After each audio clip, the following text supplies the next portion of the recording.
నుంచి వాలంటరీ వ్యవస్థపై Chandrababu and co విష ప్రచారం చేస్తుందని ఏపీ ప్రభుత్వ ప్రధాన సలహాదారు సజ్జల రామకృష్ణారెడ్డి అన్నారు.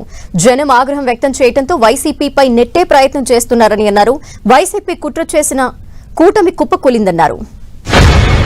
వాలంటీర్ వ్యవస్థ చేసే పనిని ఈ రోజు మళ్ళీ ఏ వాలంటీర్లు తిట్టాడో తనే అంటున్నాడు. 2 నెలల్లో మేము వచ్చేస్తాం, 4,000 పంపిస్తాం వాలంటీర్ల ద్వారా అని. నువ్వు అదే వాలంటీర్లు వద్దన్నావు, వాళ్ళ వల్ల నీ నష్టాలన్నావు. ఆఖరకు అసలు ఉద్యోగాలే ఇవ్వలేదన్నాడు. ఈరోజు దాన్ని ఒప్పుకుంటున్నాడు. మళ్ళీ మీకు సెక్రటరీ 1,20,000 మంది ఉద్యోగులు ఉన్నారు కదా, శాశ్వత పర్మనెంట్ ఉద్యోగులు, వాళ్ళతో ఇప్పించండి.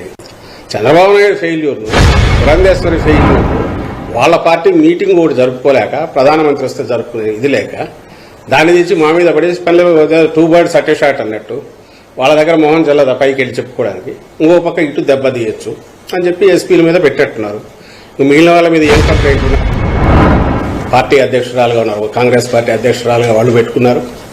ఆమె ముందు అక్కడ తెలంగాణలో ఎందుకు పార్టీ పెట్టారు, అక్కడ ఎన్నికలు వచ్చేంత వరకు తెలంగాణ నేను పెట్టిన గడ్డ కాబట్టి అక్కడే నేను పూర్తి ఇది ఉంటానని అక్కడ ఉండి అక్కడి నుంచి సడన్గా మాయమైపోయి ఉన్నట్టుండి ఇక్కడ ప్రత్యక్షం కావడం.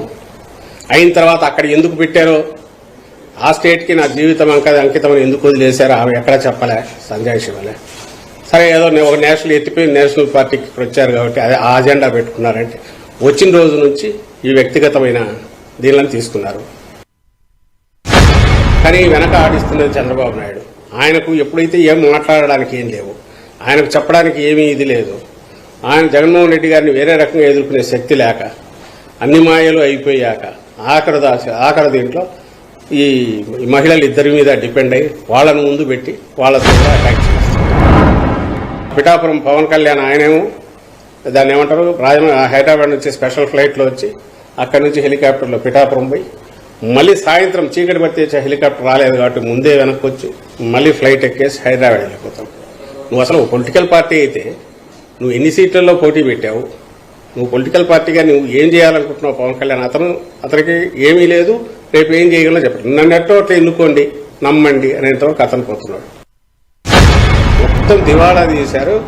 ఎన్నికలుగా నామినేషన్లు ముదులుగా కావడానికి ముందే ఈ అపోజిషన్ నానా అగసాట్లు పడి ముళ్ళు వేసుకుని వాళ్ళు తయారు చేసుకున్న కూటమి అనేది కంప్లీట్గా మునిగిపోయింది. ఏమీ లేదు అనేది వాళ్ళ స్టేట్మెంట్స్లో వాళ్ళ యాక్టివిటీస్లోనే బయటపడుతుంది.